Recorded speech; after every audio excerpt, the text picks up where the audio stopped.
युधिष्ठिर, तो जो नारद जी ने बताया था वही मैं आपको बता दे रहा हूं। कहा बताइए, कहा कि जब शिशुपाल की मृत्यु हुई तो भगवान में समाहित हो गया था। तो बताए, कथा बताए, कहा जब हिरण्याकशिपु मर गया, हिरण्याकशिपु और हिरणाक्ष दोनों भाई भाई हैं। हिरणाक्ष की मृत्यु की है शुक्र भगवान, वाराह भगवान। तो हिरण्याकशिपु को बड़ा कष्ट हुआ कि हमारा भाई मार दिया गया। तो ये तपस्या करने के लिए गया, कहाँ? जंगल में। और जब तपस्या करने के लिए जाता है, देखो हिरण्याकशिपु की पत्नी का नाम है कयाधु।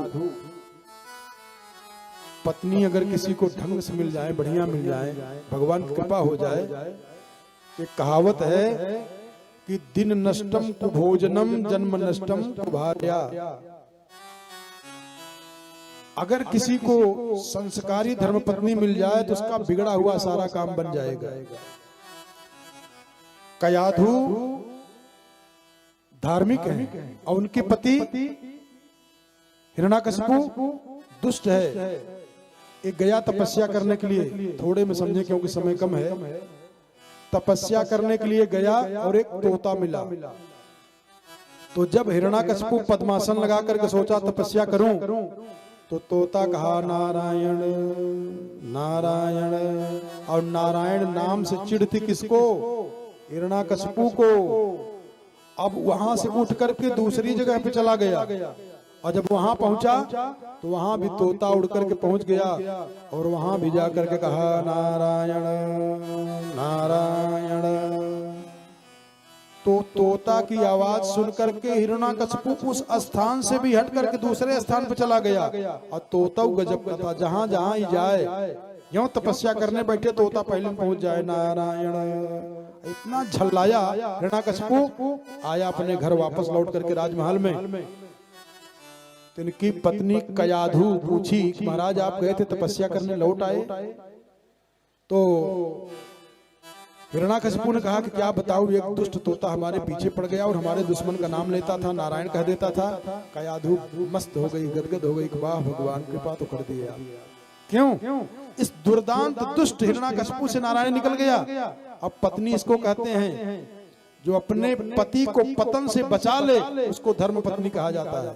कयाधु जैसी पत्नी है, हिरण्याकशिपु के रुक राक्षस है, दुष्ट है ये, लेकिन कयाधु के सामने जब इसने कहा कि तोता ने हमारे दुश्मन नारायण का नाम लिया, इसी चिढ़ से मैं हट गया, तब कयाधु घुमा घुमा करके उस दुर्दांत दुष्ट राक्षस हिरण्याकशिपु से नारायण कहवा रही है। कहा महाराज तोता कैसे नारायण कह लेगा? अरे कहा कह देता है, और ये नारायण नाम से चिढ़ता है तो लेगा कैसे नाम? लेकिन ये है धर्मपत्नी, घुमा घुमा करके।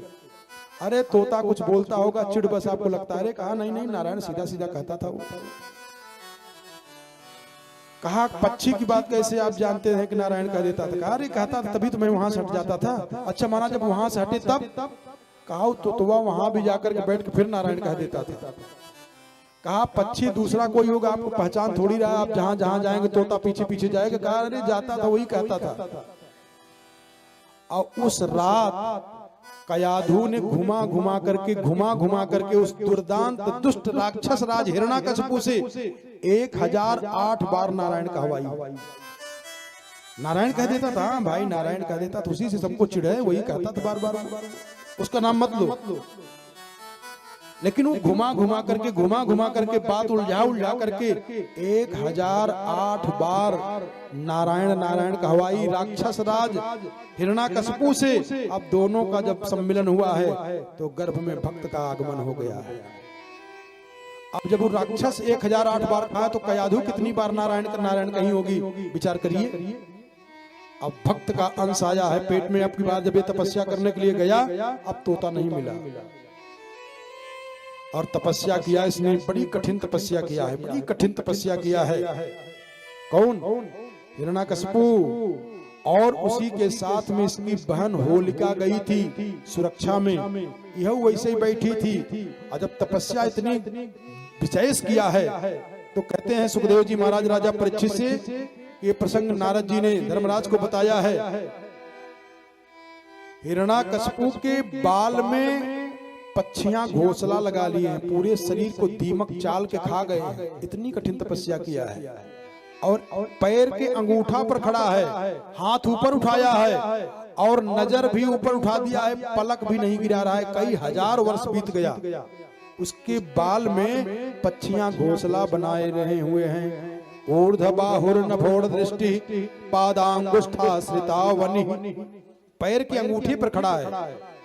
हुआ क्या, उसकी ब्रह्मरंध्र से, ये ब्रह्मरंध्र है, ब्रह्मरंध्र से धुआं निकला।